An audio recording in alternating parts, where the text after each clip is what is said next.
Hi everyone, welcome back to my channel teaching era. आपको पता होगा 24 अक्टूबर को यूटेट का एग्जामिनेशन था। उत्तराखंड में जो शिक्षक बनना चाहता है उसे यूटेट का एग्जाम देना पड़ता है। अगर आपका सीटेट क्लियर है तब भी आप उत्तराखंड में टीचर बनने के लिए एलिजिबल हैं, लेकिन कहीं जगह कुछ पता नहीं रहता गवर्नमेंट कब अपना ये चेंज कर दे। तो अगर आप उत्तराखंड स्टेट से बिलोंग करते हैं तो आप अपना यूटेट भी क्लियर कर सकते हैं। तो आज की वीडियो में हम देखेंगे कि यूटेट का एग्जाम पैटर्न कैसा था, उसका क्वेश्चन पेपर, ये रियल क्वेश्चन पेपर है। आपको साइट पे प्रीवियस ईयर के बहुत सारे क्वेश्चन पेपर मिल जाते हैं, लेकिन जो एक लाइव क्वेश्चन पेपर देखने का मजा होता है और ये पता लगता है कि हाँ एक्सपीरियंस होता है कि कैसा पेपर आता है, वो एक अलग ही होता है। तो यही मैं आप लोगों के साथ डिस्कस करना चाहती हूँ। अभी मैंने फ्रेश एग्जामिनेशन दिया है, तो मुझे चीज़ें जो पता लगी हैं मैं कोशिश करूंगी कि मैं आपको सब कुछ बताऊं। इसके अलावा अगर आपको कोई डाउट हो तो आप ज़रूर कमेंट करें, मैं आपका रिप्लाई करूंगी। So without wasting more time let's get into the video. सबसे पहले ये आपका बुकलेट नंबर होता है कि आपका कौन सा सेट है। मेरा सेट सी था। जैसे ABCD यहाँ पे जो भी होता है ये आपको अपनी OMR शीट में फिल करना होता है।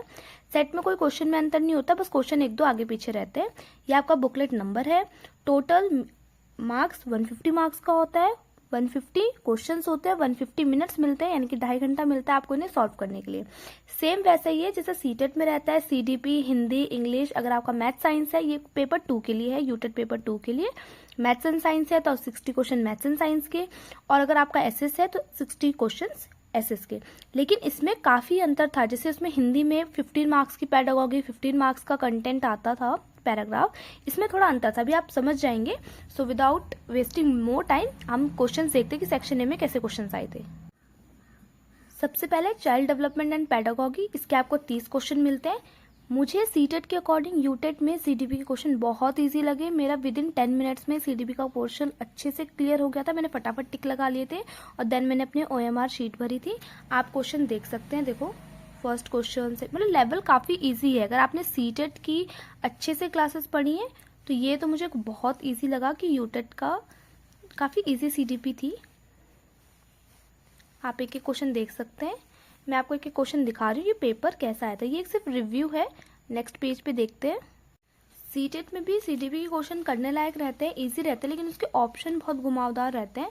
इसमें ऑप्शन इतने घुमावदार नहीं थे, डायरेक्ट आपको ऑप्शन देखने के लिए मिल रहे थे। देन आप 10th देख सकते हैं।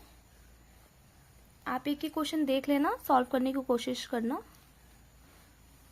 आप वीडियो रिकॉर्ड करके देख लेना, मतलब पॉज करके आप स्क्रीनशॉट लेना। मैं फटाफट दिखा रही हूँ क्योंकि सिर्फ एक रिव्यू है कि हाँ क्वेश्चंस कैसे आते हैं, तो आपको एक आइडिया लग जाएगा। ये देखो 15th question, then 16th, 17th direct question है। मैं आपको क्वेश्चन फटाफट आप पढ़ के फटाफट आंसर देने लायक क्वेश्चन थे।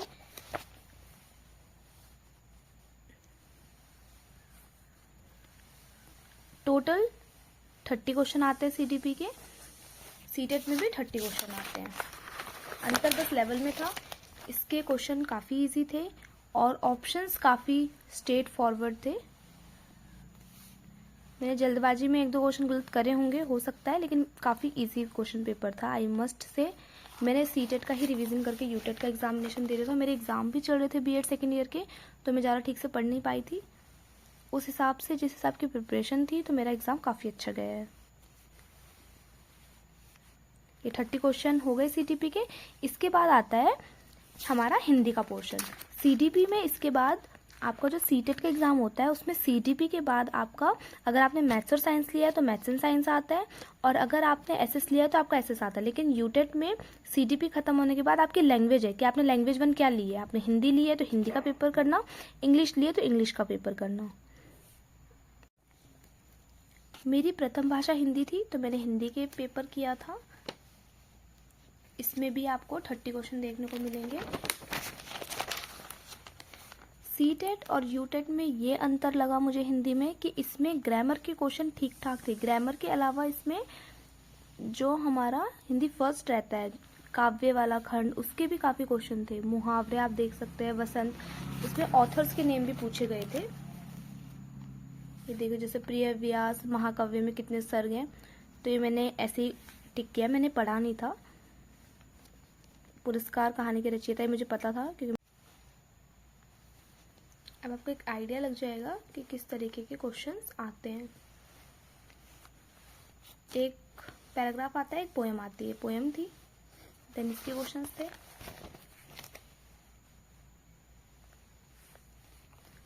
टोटल हो गए 60 क्वेश्चंस। अब 30 नंबर CDP हो गया, देन 30 नंबर हमारी फर्स्ट लैंग्वेज हो गया। इसके बाद मेरी सेकंड लैंग्वेज इंग्लिश है, तो मैंने इंग्लिश करी थी। देखो जैसे इसमें फर्स्ट लैंग्वेज इंग्लिश, जिसने फर्स्ट लैंग्वेज इंग्लिश लिया है वो ये वाला पोर्शन करेगा। ये मैंने नहीं करा था क्योंकि मेरी नहीं थी। जिसने सेकंड लैंग्वेज हिंदी ली है वो ये वाला पोर्शन करेगा। मैंने लैंग्वेज 2 इंग्लिश ली थी, तो मैंने इंग्लिश वाला पोर्शन किया है। देख सकते हैं आप, इंग्लिश के क्वेश्चन भी काफ़ी ईजी थे।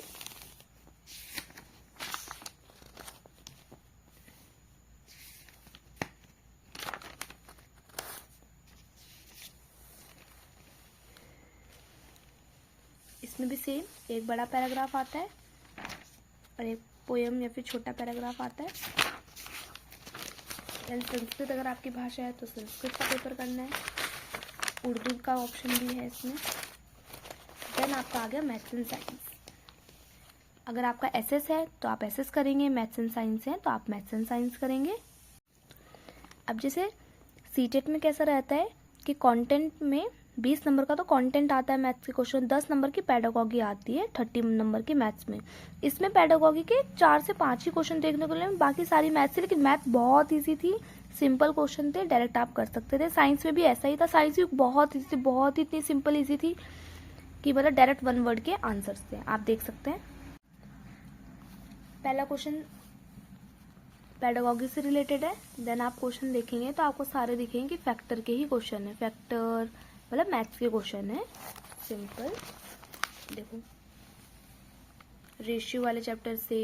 देन एक पेडागॉजी के आया क्वेश्चन, 2 क्वेश्चन हो गए पेडागॉजी के। बाकी लगभग आप क्वेश्चन देखेंगे तो सारे क्वेश्चन करने लायक वाले थे।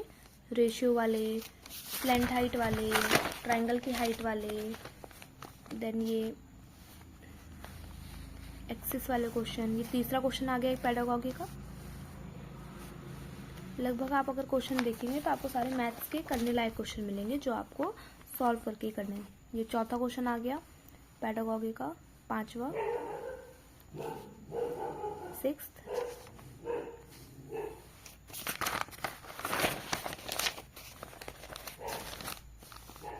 बाकी देखो मीन मीडियन मोड का। देन रेशियो का, रेशियो इसमें आपने देखा होगा कि रेशियो के क्वेश्चन ज़्यादा आए हैं।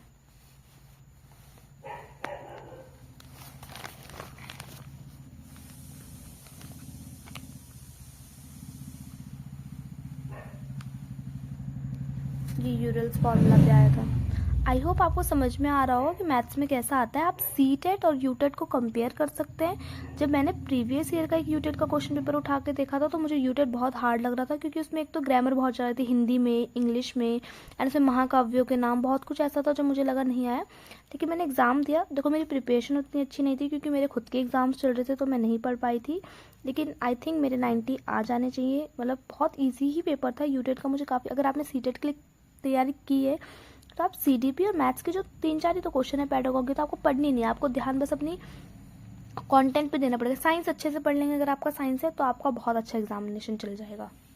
अब हम साइंस के क्वेश्चन देखते हैं। साइंस भी काफ़ी इजी पेपर आया था, लेकिन साइंस मेरा सब्जेक्ट नहीं है। मतलब साइंस मैंने पढ़ी है लेकिन मेरा मेन सब्जेक्ट मैथ्स है। मैथ्स की टीचर बनना चाहती हूँ, मैथ्स ही मेरा मेन कोर सब्जेक्ट है। तो ये मैंने इतने अच्छे से तो नहीं किया था, लेकिन इजी आप क्वेश्चन देख सकते हैं। अगर आप साइंस के स्टूडेंट हो तो आपको नज़र आ रहा होगा। मैंने एक्चुअली रिवाइज नहीं कर पाई थी, पर आप देख सकते हैं बहुत इजी क्वेश्चन आए थे। देखो डायरेक्ट आंसर, ऑप्शन इतने सुलझे हुए ऑप्शन थे, आपको सीटेट में इतने सुलझे हुए ऑप्शन नहीं मिलेंगे।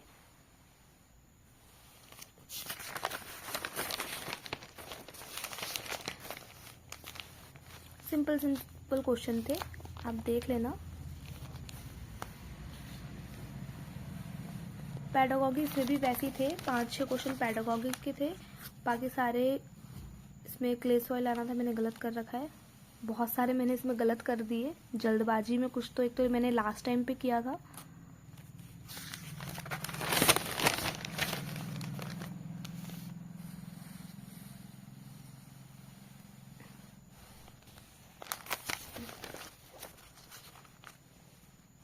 एक रिव्यू देख के ऐसा लगता है ना, समझ में आ रहा होता है कि क्वेश्चन कैसे आते हैं, किस लेवल के आते हैं। ऐसे कई बार ऐसा भी होता है कि कई बार इजी क्वेश्चन पेपर आ जाता है, कई बार हार्ड भी आता है।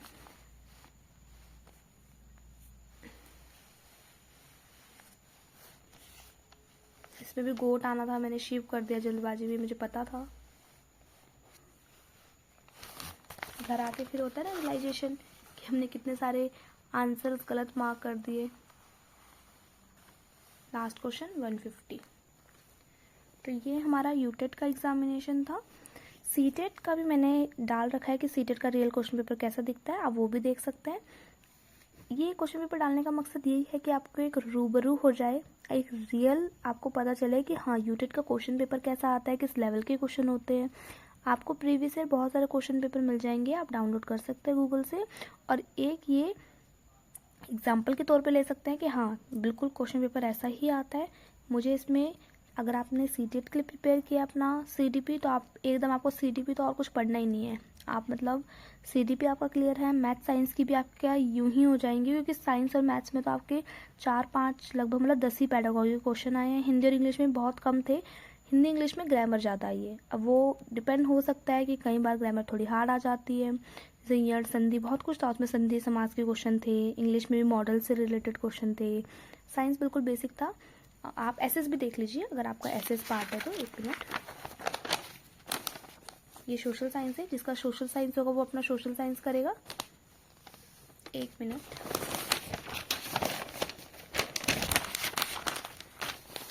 सोशल साइंस में बहुत बच्चे डिस्कस कर रहे थे तो बोल रहे थे कि काफ़ी इजी था, डायरेक्ट आंसर है। इसमें तो मैथ्स में एटलीस्ट आपको सॉल्व भी करना होता है, इसमें आपको सॉल्व भी नहीं करना होता है, डायरेक्ट क्वेश्चन है, डायरेक्ट क्वेश्चन के आपको आंसर लिखने हैं।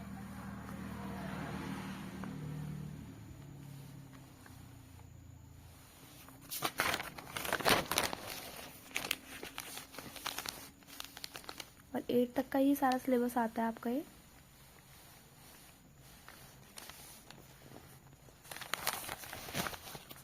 देख लीजिए, ये यूटेट पेपर 2 है। यूटेट पेपर 1 से तो बीएड वाले बाहर हो चुके हैं, तो मैंने यूटेट पेपर 1 फिल नहीं किया था।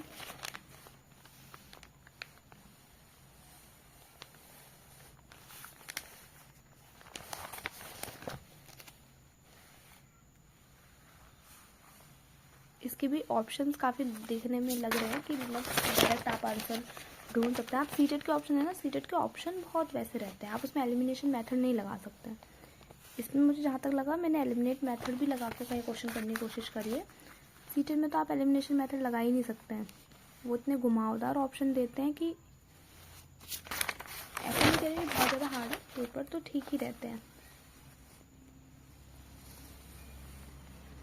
आप स्क्रीनशॉट ले लेना, मैं जल्दी जल्दी दिखा रही हूँ, वरना वीडियो बहुत लंबी हो जाएंगी, फिर आपके लिए बोरियत भरी वीडियो रहेगी और आप देखेंगे नहीं। Last total 150 question. I hope आपके लिए ये वीडियो काफ़ी यूज़फुल रहा हो। अगर यूज़फुल है तो प्लीज़ लाइक शेयर सब्सक्राइब ज़रूर करें। अगर आपको यूटेट सीटेट बीएड और मैथ से रिलेटेड कोई भी डाउट होता है तो आप मुझे कमेंट कर सकते हैं, आप मुझे व्हाट्सएप पे कांटेक्ट भी कर सकते हैं, मैं आपकी सारी क्वेरीज दूर करूँगी। मेरा चैनल आपको यूटेट सीटेट से रिलेटेड इन्फॉर्मेशन प्रोवाइड करता है और मैथ्स का कंटेंट भी सॉल्व कराता है, क्योंकि मेरा मेन कोर सब्जेक्ट मैथमेटिक्स है। ये मैंने आपको वीडियो बना दिया कि यूटेट और सीटेट में आप कंपेयर कर सकते हैं। अभी तो उत्तराखंड में सीटेट वैलिड है, पर गवर्नमेंट का कुछ नहीं पता, तो आप अपना यूटेट क्लियर करके रख सकते हैं। अगर उत्तराखंड में कोई टीचर वैकेंसी आए तो आप उसमें फिल हों, एलिजिबल हों और अपनी जॉब सिक्योर कर सकें। इसलिए आप सीटेट के बाद अपना यूटेट भी एग्ज़ाम क्लियर कर सकते हैं अगर आप उत्तराखंड से बिलोंग करते हैं। और कहीं भी स्टेट से बिलोंग कर सकते हैं तब भी कर सकते हैं, लेकिन आई थिंक दूसरे स्टेट, वो आप पे डिपेंड करता है कि आपका स्टेट, आपको किस स्टेट में जॉब चाहिए।